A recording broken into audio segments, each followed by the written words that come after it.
dito po ang 2 peso na coconut na ilang sides ba yan? 2, sandali. 1, 2, 3,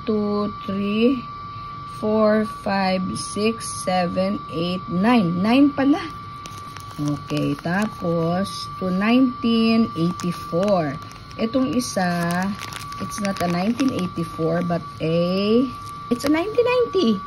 Yan, napaka-importante po sa ating kasaysayan bilang mga Pilipino. So ito po, mga demonetized na ito.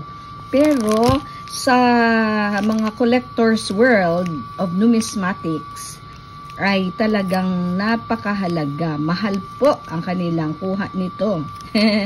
Pero hindi ko po binibenta ang aking koleksyon. Collection ko lang po ito eh.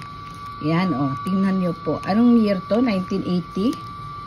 1984. O, diba? 1984. Sus, under kay Marcos pa yan talaga. Ito po yung kasama dun sa mga Flora and Fauna series. Flora and Fauna series. Itong ganito, meron din ako maliit na version nito na 2 pesos din. Okay, yung kanilang, pero the same pa rin na coconut. Coconut pa rin siya. O, tingnan nyo po. Coconut. Tapos 9 sides.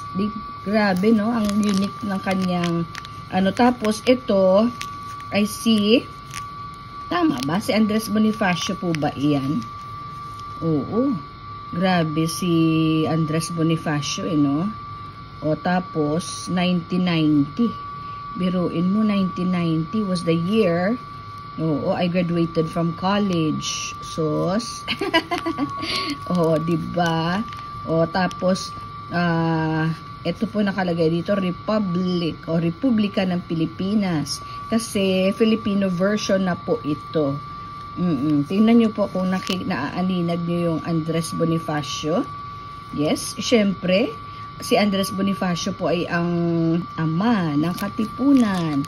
So, kung meron po akong 1990, ay meron din po akong isa na ang tawag po dito, ang year is 1984.